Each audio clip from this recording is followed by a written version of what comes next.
Hi, everyone. Just wanted to take a couple minutes to go over the week 4 critical thinking issue assignment. We are taking this one from the end of chapter 7, right?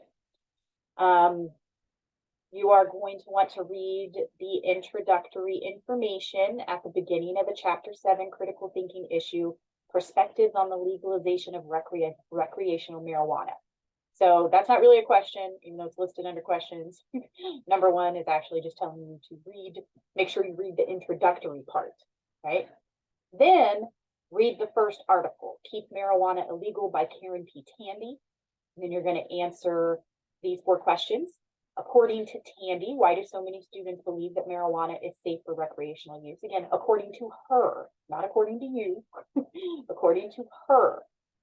Why do so many students believe that marijuana is safe for recreational use? What evidence does Tandy use to support her conclusion that smoked marijuana is not medicine?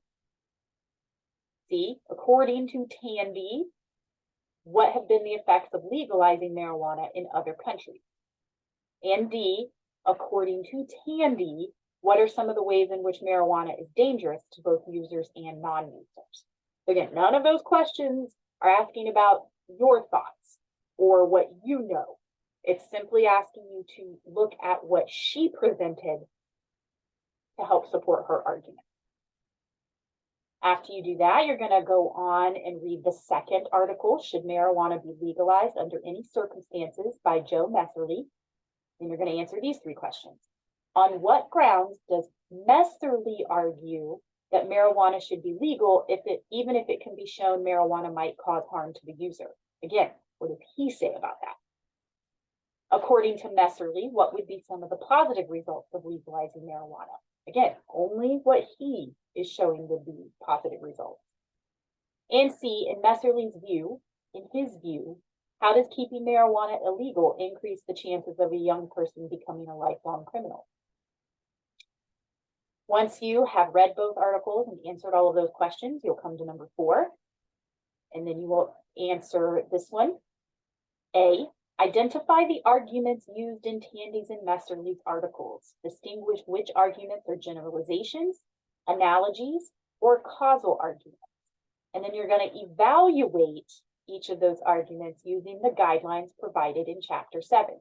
So the 5 steps explained in the section, evaluating inductive arguments using generalization, the 6 steps explained in the section, evaluating inductive arguments based on analogies, and the 4 steps explained in the section, evaluating causal arguments.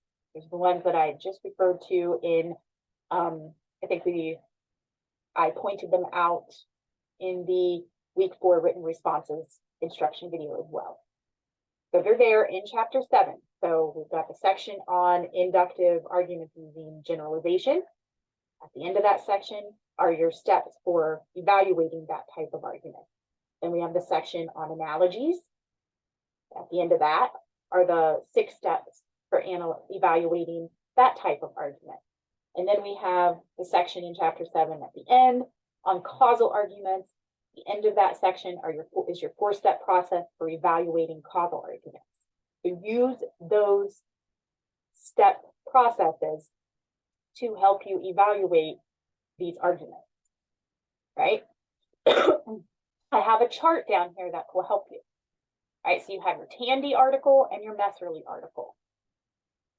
In the Tandy article, look for any arguments that she makes that would be considered inductive arguments using generalization.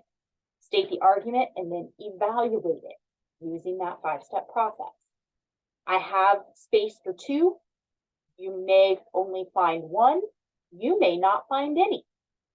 If you find more than 2, just add on, right?